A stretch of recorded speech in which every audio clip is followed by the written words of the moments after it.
ಓಂ ಆನಂದಮಯೋಭ್ಯಾಸಾತ್ ಓಂ.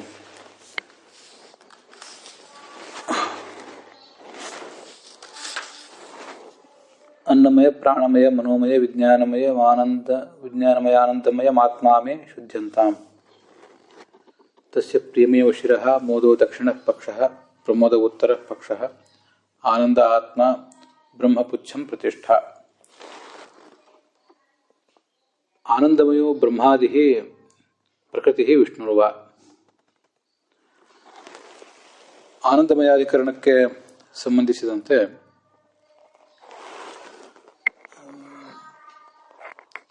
ಭಾಷ್ಯದ ಎರಡನೇ ಭಾಗವನ್ನು ನೋಡ್ತಾ ಇದ್ದೇವೆ. ಭಾಷ್ಯದಲ್ಲಿ ಮೂಲತಃ ಒಂದನೇ ಭಾಗ ಎರಡನೇ ಭಾಗ ಅಂತ ಏನಿಲ್ಲ.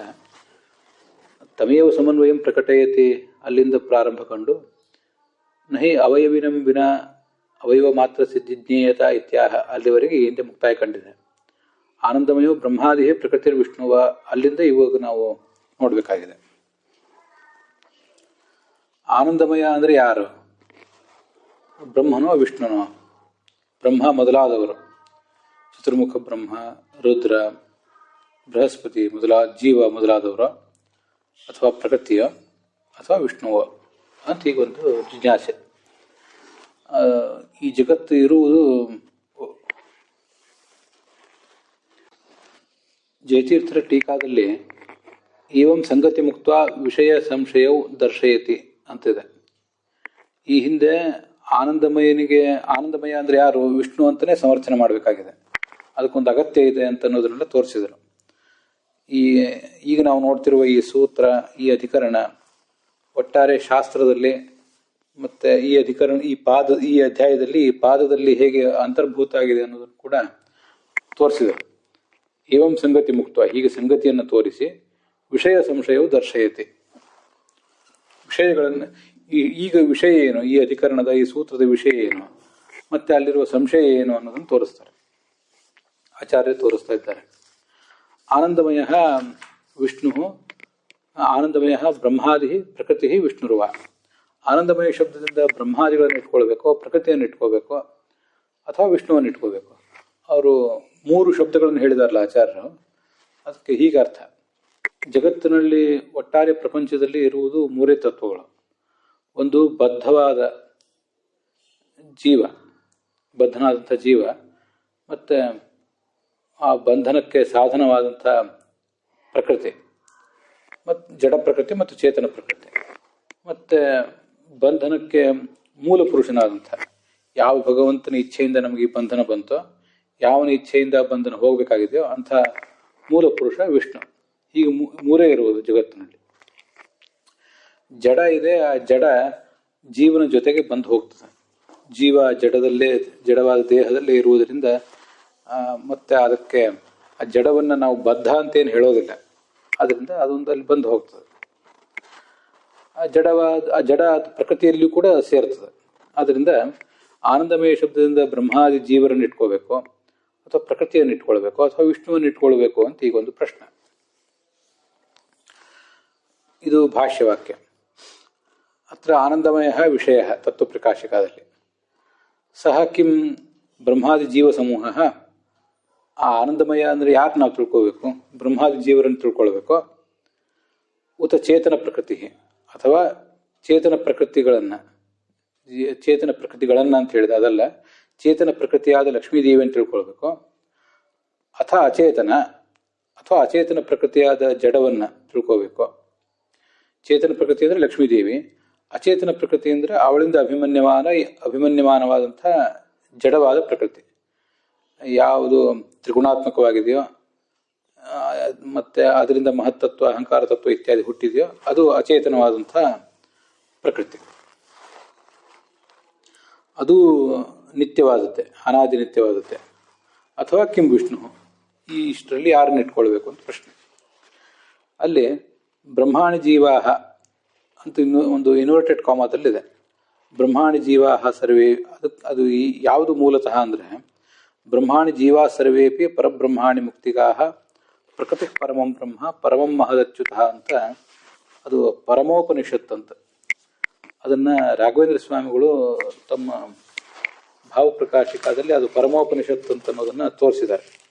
ತತ್ವ ನಿರ್ಣಯದಲ್ಲಿ ಮತ್ತು ಪ್ರಾಯ ಗೀತಾ ಭಾಷ್ಯ ಗೀತಾ ಪ್ರಸ್ಥಾನದಲ್ಲಿ ಕೂಡ ಅದು ಇಲ್ಲಿ ಒಂದು ಕಡೆ ಬಂದಿದೆ. ಗೀತಾ ತಾತ್ಪರ್ಯ ಗೀತಾ ಭಾಷ್ಯದಲ್ಲಿ ಇಲ್ಲಿ ಒಂದು ಕಡೆ ಬಂದಿದೆ. ಆದ್ದರಿಂದ ಆ ಶ್ಲೋಕದ ಅರ್ಥ ಒಂದ್ಸರಿ ನೋಡಿಬಿಟ್ರೆ ನಮಗೆ ಮೊದಲು ಗೊತ್ತಾಗ್ತದೆ.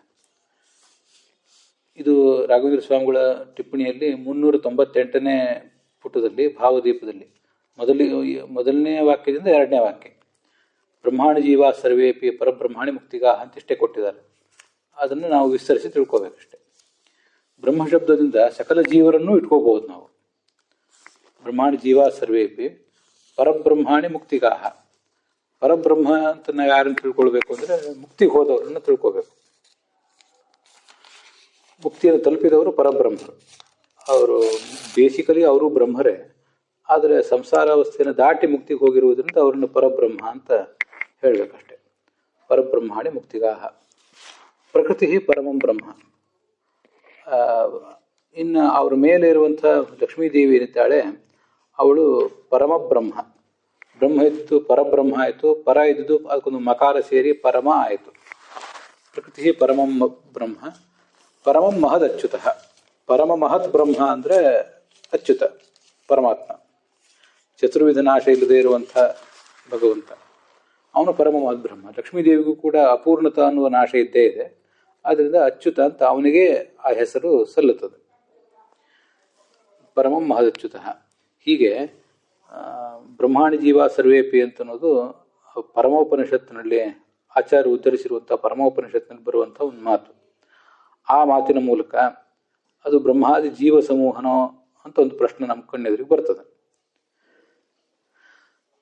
ಅದು ಒಂದು ಉಲ್ಲೇಖ. ಇನ್ನೊಂದು ಉಲ್ಲೇಖ ಮಮ ಯೋನಿರ್ ಮಹದ್ ಬ್ರಹ್ಮ ಅಂತಿದು ಭಗವದ್ಗೀತಾದಲ್ಲಿ ಬಂದಿರುವಂಥ ಉಲ್ಲೇಖ. ಭಗವದ್ಗೀತಾದಲ್ಲಿ ಏನಿದೆ? ಮಮ ಯೋನಿ ಮಹದ್ ಬ್ರಹ್ಮ. ಈ ಲಕ್ಷ್ಮೀದೇವಿ ಏನಿದ್ದಾಳೆ, ಮಹದ್ ಬ್ರಹ್ಮ ಅನ್ಸ್ಕೊಂಡಿರುವ ಲಕ್ಷ್ಮೀದೇವಿ ಏನಿದ್ದಾಳೆ ಅವಳು ಮಮ ಯೋನಿ, ನನ್ನ ಪತ್ನಿಯಾಗಿದ್ದಾಳೆ ಅಂತ ಬಂದಿದೆ. ಅಲ್ಲಿ ಕೂಡ ಬ್ರಹ್ಮಶಬ್ದದ ಪ್ರಯೋಗ ಇದೆ. ಚೇತನ ಪ್ರಕೃತಿಯಾದ ಲಕ್ಷ್ಮೀದೇವಿಯಲ್ಲಿ ಬ್ರಹ್ಮಶಬ್ದದ ಪ್ರಯೋಗ ಇದೆ. ಇದು ಭಗವದ್ಗೀತೆಯ ಪ್ರಯೋಗ ಆಯಿತು. ಮುಂದೆ ಪಂಚಭಿರ್ ಬ್ರಹ್ಮ ಅನ್ನುವಂಥ ಒಂದು ಶ್ಲೋಕ. ಆ ಶ್ಲೋಕದ ಅದು ಭಾಗವತದಲ್ಲಿ ಬರುವಂಥ ಶ್ಲೋಕ. ಅದರ ಅರ್ಥ ನಾನು ಮುಂದೆ ಹೇಳ್ತೇನೆ. ಆ ಶ್ಲೋಕ ಎಲ್ಲಿದೆ ಅಂತ ತೆಗಿತೇನೆ. ಅದನ್ನು ಟಿಪ್ಪಣಿಕಾರರು ರಾಘವೇಂದ್ರ ಸ್ವಾಮಿಗಳು ಕೂಡ ಅದನ್ನು ಉದ್ಧರಿಸಿದ್ದಾರೆ. ಮತ್ತು ಮಮ ಯೋನಿರ್ ಮಹದ್ ಬ್ರಹ್ಮ ಅನ್ನೋದಕ್ಕೂ ಪೂರ್ಣ ರೂಪ ಕೊಟ್ಟಿದ್ದಾರೆ. ಮಮ ಯೋನಿರ್ ಮಹದ್ ಬ್ರಹ್ಮ ತಸ್ಮಿನ್ ಗರ್ಭಂ ದಧಾಮ್ಯಹಂ ಸಂಭವ ಸರ್ವಭೂತಾನಾಂ ತಥೋ ಭವತಿ ಭಾರತ. ನನ್ನ ಪತ್ನಿ ಲಕ್ಷ್ಮೀದೇವಿ, ಅವಳಲ್ಲಿ ನಾನು ಗರ್ಭಾಧಾನ ಮಾಡ್ತೇನೆ, ಅಂದರೆ ಸೃಷ್ಟಿಯನ್ನು ಪ್ರಾರಂಭಿಸುವ ಶಕ್ತಿಯನ್ನು ತುಂಬುತ್ತೇನೆ. ಆವಾಗ ಸರ್ವ ಪ್ರಾಣಿಗಳ ಉತ್ಪತ್ತಿಯು ಕೂಡ ಆಗ್ತದೆ ಅಂತ ಭಗವದ್ಗೀತಾ. ಪಂಚಭಿರ್ ಬ್ರಹ್ಮ ಚತುರ್ಭೃದಶಭಿಸ್ತಥಾ ಇದು ಚತುರ್ವಿಂಶತಿಕಂ ಗಣಂ ಪ್ರಾಧಾನಿಕಂ ವಿದುಹು. ಇದು ಜಡದಲ್ಲಿ ಅಚೇತನವಾದಂಥ ಪ್ರಕೃತಿಯಲ್ಲಿ ಬ್ರಹ್ಮಶಬ್ದದ ಪ್ರಯೋಗ ಇರುವುದರ ಬಗ್ಗೆ ಒಂದು ಉದಾಹರಣೆ. ಒಟ್ಟಾರೆ 24 ತತ್ವಗಳು. ಆ 24 ತತ್ವ ಎಲ್ಲ ಜಡ ತತ್ವಗಳು, ಜಡವಾದ ತತ್ವಗಳು. ಚತುರ್ದಶಭಿ ಅಂತಲ್ಲಿ 14 ಇದೆ. ಈ 14 ಮತ್ತು ಈ ಪಂಚ ಮತ್ತು ಪಂಚ ಮಹಾಭೂತಗಳು ಮತ್ತು ಪಂಚ ತನ್ಮಾತ್ರಗಳು ಇತ್ಯಾದಿಗಳು. ಮುಂದೆ ಮನಸ್ಸು, ಬುದ್ಧಿ, ಅಹಂಕಾರ ಇತ್ಯಾದಿಗಳನ್ನೆಲ್ಲ ಸೇರಿಸಿ 24 ಅಂತ ಹೇಳ್ತಿರ್ತಾರೆ. ಅಹಂಕಾರ ತತ್ವ ಇತ್ಯಾದಿಗಳನ್ನೆಲ್ಲ. ಆ ಶ್ಲೋಕನೇ ಒಂದ್ಸರಿ ನಾನು ಭಾಗವತದಲ್ಲಿ ತೆಗೆದು ಅದು ಎಲ್ಲಿದೆ ಅಂತ ನೋಡಿ ಅದ್ರ ಬಗ್ಗೆ ಇನ್ನೂ ಸ್ಪಷ್ಟವಾದ ಅರ್ಥ ಹೇಳ್ತೇನೆ. ಇಲ್ಲಿ ನಾವು ಆ ಶ್ಲೋಕದ ಮೂಲಕ ಈ ಜಡವಾದ ಪ್ರಕೃತಿಯ ಬಗ್ಗೆಯೂ ಕೂಡ ಬ್ರಹ್ಮಶಬ್ದದ ಪ್ರಯೋಗ ಇದೆ ಅಂತ ಇಷ್ಟು ತಿಳ್ಕೊಂಡ್ರೆ ಸಾಕು ಈಗ ಸದ್ಯ. ಮುಂದೆ ವಿಷ್ಣುವಿನಲ್ಲಂತೂ ಪ್ರಯೋಗ ಇದ್ದೇ ಇದೆ. ತದೇವ ಬ್ರಹ್ಮ ಪರಮಂ ಕವೀನಾಂ ಅಂತ ಮಹಾನಾರಾಯಣ ಉಪನಿಷತ್ತು. ಅಲ್ಲಿ ವಿಷ್ಣು ಶಬ್ದದ ಪ್ರಯೋಗ ಅಲ್ಲೇ ಕಂಡು ಬರ್ತದೆ. ವಿಷ್ಣುರ್ಯತ್ ಪರಮಂ ಪದಂ ಇತ್ಯಾದಿ ಇನ್ನೂ ವಿಷ್ಣುವಿನಕ್ಕಂತೂ ಅನೇಕ ಪ್ರಯೋಗಗಳು ಕಂಡು ಬಂದೇ ಬರ್ತವೆ. ಆದ್ದರಿಂದ ಆ ಎಲ್ಲ ಅನೇಕ ಪ್ರಯೋಗಗಳ ಆಧಾರದಿಂದ ನಮಗೆ ಯಾರನ್ನು ತಿಳ್ಕೋಬೇಕು? ಬ್ರಹ್ಮಾದಿ ಜೀವರನ್ನು ತಿಳ್ಕೊಳ್ಬೇಕು, ಅಥವಾ ಜಡವಾದ ಪ್ರಕೃತಿಯನ್ನು ಚೇತನ ಪ್ರಕೃತಿಯನ್ನು ತಗೊಳ್ಬೇಕು, ಅಥವಾ ಪರಮಾತ್ಮನ ತಿಳ್ಕೊಳ್ಬೇಕು ಅಂತ ಇಷ್ಟು ಪ್ರಶ್ನೆ ಬರ್ತದೆ. ಜೀವಾದಿಷು ಬ್ರಹ್ಮಶಬ್ದ ಪ್ರಯೋಗ ಸಂದೇಹ ಬೀಜಮಿತಿ ಭಾವ ಜಯತೀರ್ಥರ ವಾಕ್ಯದಲ್ಲಿ. ಜೀವಾದಿಗಳಲ್ಲಿ ಈ ಬ್ರಹ್ಮಶಬ್ದದ ಪ್ರಯೋಗ ಇರುವುದರಿಂದ ಆದ್ದರಿಂದ ನಮಗೆ ಈ ಸಂದೇಹ ಬಂದಿದೆ. ಈ ಪ್ರಯೋಗವೇ ಸಂದೇಹಕ್ಕೆ ಕಾರಣ. ಬೀಜ ಅಂದರೆ ಕಾರಣ ಅಂತ ಅರ್ಥ. ತತ್ರ ಸಂಯುಕ್ತಿಕಂ ಪೂರ್ವಪಕ್ಷಾನಾಹ. ಪೂರ್ವಪಕ್ಷಗಳು ಅನೇಕ ಪೂರ್ವಪಕ್ಷಗಳಿವೆ. ಇಲ್ಲಿ ಎಲ್ಲವನ್ನೂ ಅದ್ವೈತಗಳು ಮಾಡಿದ್ದಾರೆ ಅಂತಿಲ್ಲ. ಯಾರು ಶಿಷ್ಯರು ಮಾಡಿರ್ಬೋದು, ಮತ್ತಾರು ಮತಿಯರು ಕೂಡ ಅದನ್ನು ಮಾಡಿರ್ಬೋದು. ಭಾಷ್ಯದಲ್ಲಿ ಬ್ರಹ್ಮ ಆನಂದಮಯ ಬ್ರಹ್ಮಾದಿ ಪ್ರಕೃತಿ ವಿಷ್ಣುರ್ವಾ ಅಂತಿಷ್ಟೇನಿದೆ. ಅದಾದಮೇಲೆ ಬ್ರಹ್ಮ ಶಬ್ದಾತ್ ಹಿರಣ್ಯಗರ್ಭಸ್ಯ ಪ್ರಾಪ್ತಿ ಶತಾನಂದ ನಾಮ್ನಾಚ ಅಂತಿಷ್ಟಿದೆ. ಅದರದ ಹಿನ್ನೆಲೆಯನ್ನು ಜಯತೀರ್ಥರು ಬರೀತಾರೆ. ಸಂಯುಕ್ತಿಕಂ ಪೂರ್ವಪಕ್ಷಾನಾಹ ಅಂತ. ಈ ಬ್ರಹ್ಮ ಶಬ್ದಾತ್ ಅನ್ನೋದಕ್ಕೆ ಅವ್ರು ತೋರಿಸಿರೋದು. ಅದರ ವಿವರಣೆ ಏನು, ಜಯತೀರ್ಥರು ಏನು ಹೇಳಿದ್ದಾರೆ ಅಂದರೆ, ಆನಂದಮಯಂ ಅಧಿಕೃತ್ಯ ಅಸ್ತಿ ಬ್ರಹ್ಮೇತಿ ಚೇದ್ವೇದ ಇದು ಹಿರಣ್ಯಗರ್ಭನಿಷ್ಠ ಬ್ರಹ್ಮಶಬ್ದ ಶ್ರವಣಾತ್ ತಸ್ಯ ಆನಂದಮಯತ್ವ ಯುಜ್ಯತೆ ಅಂತ.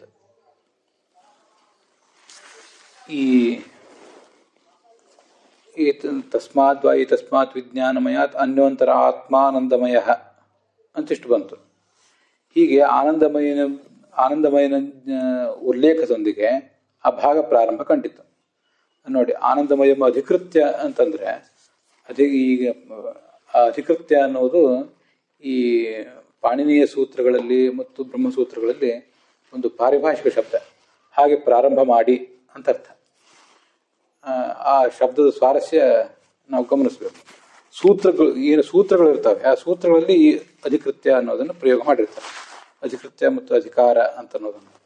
ಈಗ ಲಘು ಸಿದ್ಧಾಂತ ಕೌಮುದಿ ಮತ್ತು ವೈಯಾಕರಣ ಸಿದ್ಧಾಂತ ಕೌಮುದಿ ಓದ್ದವರಿಗೂ ಅದು ಗೊತ್ತಿರ್ತದೆ. ಕೃತಃ ಅಂತ ಪ್ರಾರಂಭ ಮಾಡ್ತಾನೆ. ಇವು ಕೃತ್ ಪ್ರತ್ಯಯಗಳು ಅಂತ. ಇದು ಅಧಿಕಾರ. ಮುಂದೆ ಹೇಳುವಂಥವೆಲ್ಲವೂ ಕೃತ್ ಪ್ರತ್ಯಯಗಳು ಅಂತ ಅರ್ಥ. ಅದರಲ್ಲಿ ಕ್ತ ಪ್ರತ್ಯಯ, ಕ್ತವತು ಪ್ರತ್ಯಯ, ಲೆಪ್ ಪ್ರತ್ಯಯ, ತ್ವಾ ಪ್ರತ್ಯಯ, ಶಾನಸ್ ಪ್ರತ್ಯಯ ಇತ್ಯಾದಿ ಅನೇಕ ಪ್ರತ್ಯಯಗಳನ್ನು ಮುಂದೆ ಹೇಳ್ತಾ ಹೋಗ್ತಾನೆ. ಮೊದಲು ಒಂದು ಏನು ಪ್ರಾರಂಭ ಮಾಡಿರ್ತಾನಲ್ಲ ಅದು ಅಧಿಕಾರ. ಆ ಅಧಿಕಾರ ಮುಂದೆ ಕೆಲವು ಸೂತ್ರಗಳಿಗೆ ಕಂಟಿನ್ಯೂ ಆಗ್ತದೆ. ಹಾಗೆ ಇಲ್ಲಿಯೂ ಕೂಡ ಅಧಿಕೃತ್ಯ ಅಂದರೆ ಆನಂದಮಯಂ ಅಧಿಕೃತ್ಯ, ಆನಂದಮಯನಾದ ಬ್ರಹ್ಮನನ್ನು ವರ್ಣಿಸಲಿಕ್ಕೆ ತೊಡಗಿ ಅಂತ ಅದರ ತಾತ್ಪರ್ಯ.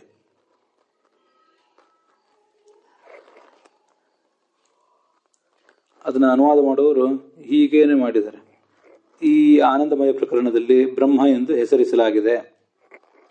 ಆನಂದಮಯ ಎಂದು ಅರ್ಥವನ್ನು ಕೊಡುವ ಶತಾನಂದ ಎಂಬ ಹೆಸರು ಬ್ರಹ್ಮನಿಗಿದೆ ಅಂತ. ಹೀಗೆ ಅಧಿಕೃತ್ಯ ಅಂತ ಲೆಪ್ರತ್ಯ ಅಂತ ಶಬ್ದ ಏನಿದೆ ಅದರಿಂದ ತೊಡಗಿ ಅಂತ ಅರ್ಥ.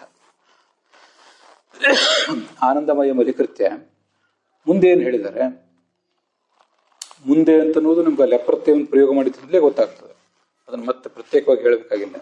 ಪ್ರಾರಂಭ ಮಾಡಿರುವುದು ಆನಂದಮಯ ಅಧಿಕೃತ್ಯ ಅಂತ, ಆನಂದಮಯನ ವರ್ಣನ ಜೊತೆಗೆ.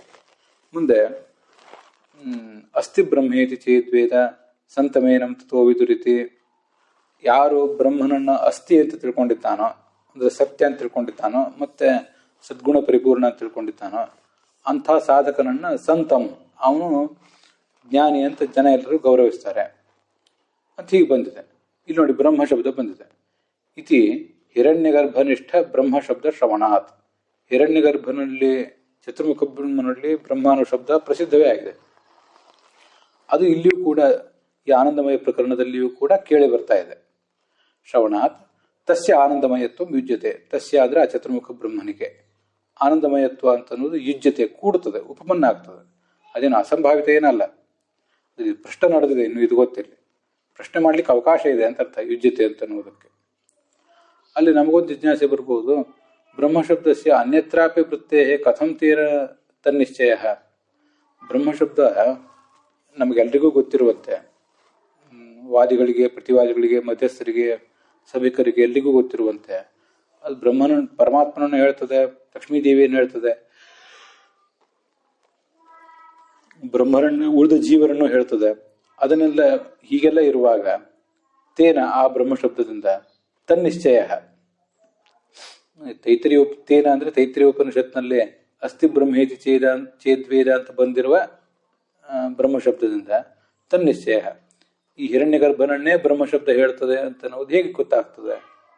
ಪ್ರಶ್ನೆ ಮಾಡ್ಲಿಕ್ಕಾದ್ರೂ ಅವಕಾಶ ಬೇಕಲ್ಲ. ಹೇಗೆ ಪ್ರಶ್ನೆ ಮಾಡಿದ್ದೀರಿ ಅಂತ ಬಂದ್ರೆ ಅದಕ್ಕೆ ಹೇಳ್ತಾರೆ, ಆನಂದಮಯ ಶಬ್ದಾರ್ಥವತ್ ಶತಾನಂದ ನಾಮ್ನಾಚ.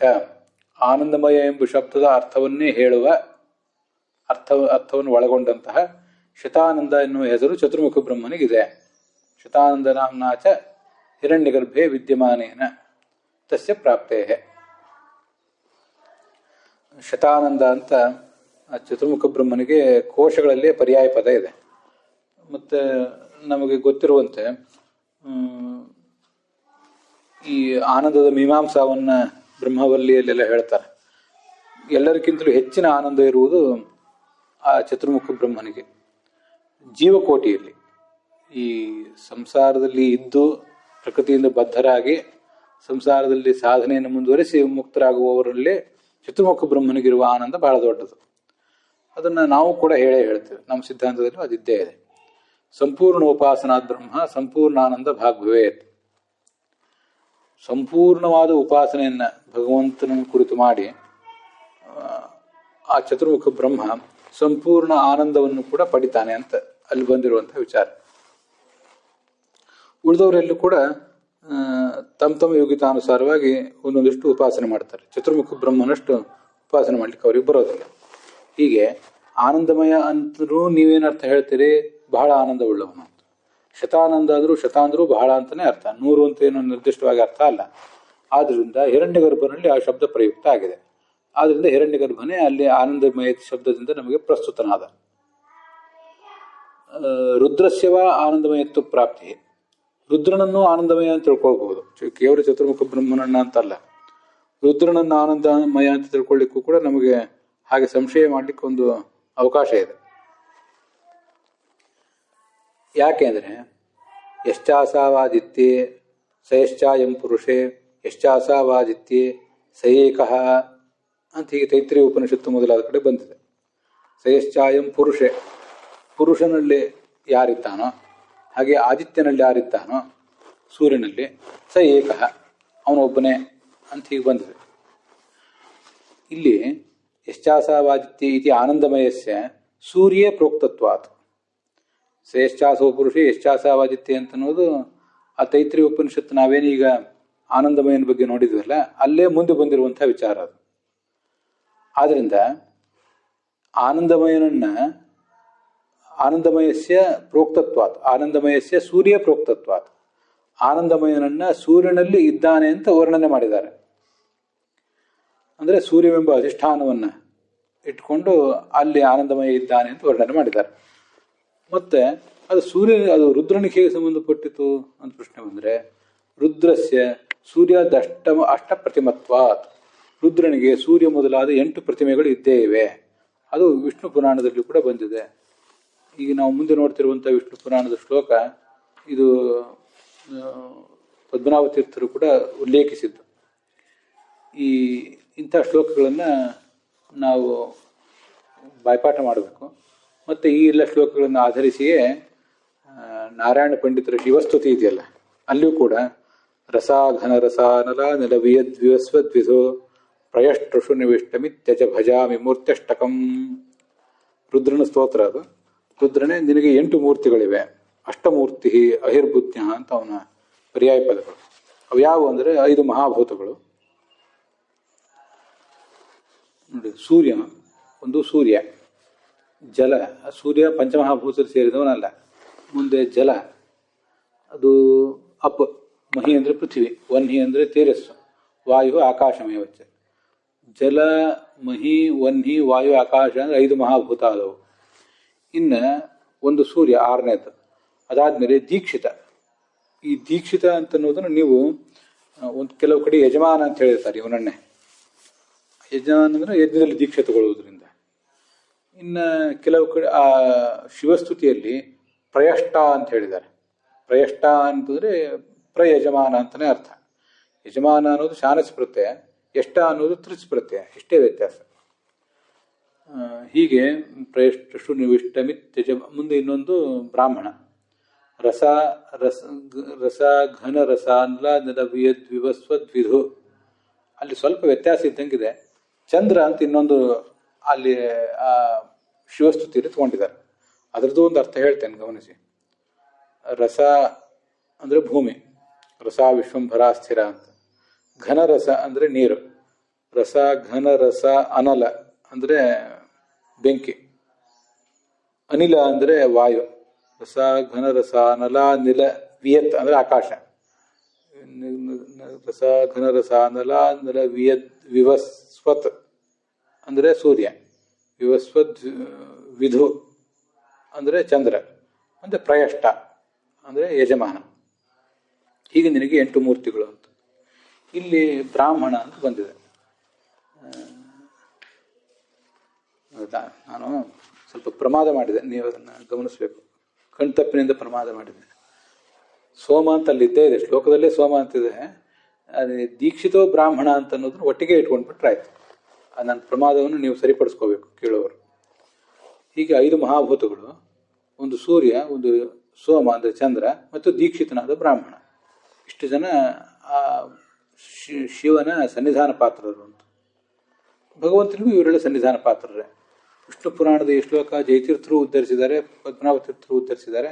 ಇದೊಂದು ಶುದ್ಧವಾದ ಪಾಠ ಅಂತ ಪರಿಗ್ರಹ ಮಾಡ್ಬೋದು. ಶಿವನ ಸ್ತೋತ್ರಕ್ಕೆ, ವಿಷ್ಣುವಿನ ಸ್ತೋತ್ರಕ್ಕೆ ಇದನ್ನು ಬಳಕೆ ಮಾಡ್ಕೋಬಹುದು. ಪಂಚಬಿಹಿ ಅಂತ ನಾವೇನು ಶ್ಲೋಕ ನೋಡಿದ್ವಲ್ಲ, ಅದು ಭಾಗವತದ 3ನೇ ಸ್ಕಂದದ 27ನೇ ಅಧ್ಯಾಯದಲ್ಲಿ 12ನೇ ಶ್ಲೋಕ. ಮುಂದೆ 13, 14ನೇ ಶ್ಲೋಕಗಳಲ್ಲಿ ಆ ಶಬ್ದಗಳಿಂದ ಏನೇನು ತಿಳ್ಕೊಳ್ಬೇಕು ಅಂತ ಬರೆದಿದ್ದಾರೆ. ಅದನ್ನು ಕೂಡ ನಾವೀಗ ನೋಡೋಣ. ಪಂಚಬಿಹಿ ಮೊದಲ 5 + 5 ಅದ್ಯಾವುದು ಅಂದರೆ 5 ಮಹಾಭೂತಗಳು. ಭೂಹು ಆಪಹ ಅಗ್ನಿ ಮರುತ್ ನಭಃ ಅಂತ 5 ಮಹಾಭೂತಗಳು. ಮುಂದೆ ಗಂಧ, ರೂಪ, ರಸ, ಗಂಧ, ಸ್ಪರ್ಶ, ಶಬ್ದ ಅಂತ 5 ತನ್ಮಾತ್ರಗಳು. ಹೀಗೆ ಪಂಚ ಮತ್ತು ಪಂಚ ಆಗಿ ಹೋಯಿತು, 10 ಆಯಿತು. ಮುಂದೆ 24. ಆ 24 ಯಾವುದು ಅಂದರೆ 5 ಕರ್ಮೇಂದ್ರಿಯ, 5 ಜ್ಞಾನೇಂದ್ರಿಯ. ಇಂದ್ರಿಯಾಣಿ ದಶ. ಯಾವುದದು? ಮೊದಲು ಕರ್ಮೇಂದ್ರಿಯಗಳನ್ನು ಹೇಳ್ತಾರೆ. ಮೊದಲು ಜ್ಞಾನೇಂದ್ರಿಯವನ್ನು ಹೇಳ್ತಾರೆ. ಕಿವಿ, ತ್ವಗೀಂದ್ರಿಯ, ಕಣ್ಣು, ರಸನ ಅಂದರೆ ನಾಲಿಗೆ, ನಾಸಿಕ ಅಂದರೆ ಮೂಗು, ಹೀಗೆ ಅದನ್ನು ಹೇಳ್ತಾರೆ. ಅದಾದಮೇಲೆ ಕರ್ಮೇಂದ್ರಿಯಗಳನ್ನು ಹೇಳ್ತಾರೆ. ವಾಕ್, ಪಾಣಿ, ಪಾದ. ಮೇಢ್ರ ಅಂದರೆ ಉಪಸ್ಥೇಂದ್ರಿಯ, ಗುಹ್ಯೇಂದ್ರಿಯ, ಪಾಯುವೇಂದ್ರಿಯ, ಮಲ ವಿಸರ್ಜನೆ. ಹೀಗೆ 10 ಇಂದ್ರಿಯಗಳು. ಮತ್ತು ಇದಾದ ಮೇಲೆ 14 ಅಂದರೆ ಮನಸ್ಸು, ಬುದ್ಧಿ, ಅಹಂಕಾರ, ಚಿತ್ತ. ನಾನು ಈ ಹಿಂದೊಂದು ಸರಿ ಮನಸ್ಸಿನ 5 ಪ್ರಭೇದಗಳನ್ನು ಹೇಳಿದ್ದೆ. ಮನಸ್ಸು, ಬುದ್ಧಿ, ಅಹಂಕಾರ, ಚಿತ್ತ, ಚೇತನ ಅಂತ. ಆ ಚಿತ್ತ ಮತ್ತು ಚೇತನಗಳನ್ನು ಏಕೀಕರಿಸಿ ಚಿತ್ತ ಅಂತ ಒಂದೇ ಹೇಳೋದು ಒಂದು ರೂಢಿಯಲ್ಲಿದೆ. ಬೇರೆ ಬೇರೆ ಕಡೆನೂ ಹಾಗೆ ಬಂದಿದೆ. ಯಾಕೆಂದರೆ ಮನಸ್ಸು ನಮ್ಮ ಎದುರಿಗೆ ಆಯ್ಕೆಗಳನ್ನು ಕೊಡ್ತದೆ, ಬುದ್ಧಿ ಅದರಲ್ಲಿ ತೀರ್ಮಾನ ಮಾಡ್ತದೆ, ಅಹಂಕಾರ ಅಂದರೆ ನಾನು ಅನ್ನುವ ಅರಿವು, ಚಿತ್ತ ಅಂದರೆ ಸ್ಮರಣೆ. ಆ ಸ್ಮರಣದೇ ಅಲ್ಪಕಾಲದ ಸ್ಮರಣೆ ಆದರೆ ಚಿತ್ತ, ಬಹುಕಾಲದ ಸ್ಮರಣೆ ಆದರೆ ಚೇತನ. ಅವೆರಡನ್ನು ಏಕೀಕರಿಸಿ ಚಿತ್ತ ಅಂತ ಹೇಳಿದ್ದಾರೆ ಅಂತ ತಿಳ್ಕೊಳ್ಳೋದು. ಹೀಗೆ ಇವು 14, ಆ ಹಿಂದಿನ 10, ಒಟ್ಟು 24. ಇವು ಜಡಗಳು ಅಂತ ಅದರ ವಿವರಣೆ ಕಂಡು ಬರ್ತದೆ. ಅಂತೂ ಜಡಗಳನ್ನು ಬ್ರಹ್ಮ ಅಂತ ಹೇಳಿದ್ದಕ್ಕೆ ಒಂದು ಉದಾಹರಣೆ.